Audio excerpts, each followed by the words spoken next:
కాకినాడ జిల్లా ఏలేశ్వరం బాలాజీ చౌక్ సెంటర్లోని సిద్ధనాథ్ జ్యువెలరీ షాప్లో భారీ చోరీ జరిగింది. షాపు వెనుక గోడను బద్దలు కొట్టి దొంగతనానికి పాల్పడ్డారు దుండగులు. షాప్లో భారీగా బంగారు నగలను అపహరించారు. నగలతో పాటుగా సీసీ కెమెరాలు, హార్డ్ డిస్క్లను ఎత్తుకెళ్లారు దుండగులు. ఘటనా స్థలంలో వివరాలు సేకరించి విచారణ చేపట్టారు పోలీసులు. కాకినాడ జిల్లా ఏలేశ్వరం బాలాజీ చౌక్ సెంటర్లోని సిద్ధనాథ్ జ్యువెలరీ షాప్లో భారీ చోరీ జరిగింది. షాపు వెనుక గోడను బద్దలు కొట్టి దొంగతనానికి పాల్పడ్డారు దుండగులు. షాప్లో భారీగా బంగారు నగలను అపహరించారు. నగలతో పాటుగా సీసీ కెమెరాలు, హార్డ్ డిస్క్లను ఎత్తుకెళ్లారు దుండగులు.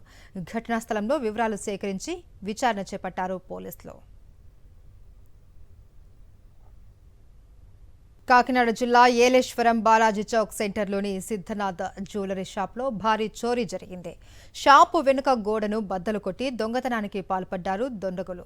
షాప్లో భారీగా బంగారు నగలను అపహరించారు. నగలతో పాటుగా సీసీ కెమెరాలు, హార్డ్ డిస్క్లను ఎత్తుకెళ్లారు దుండగులు. ఘటనా స్థలంలో వివరాలు సేకరించి విచారణ చేపట్టారు పోలీసులు.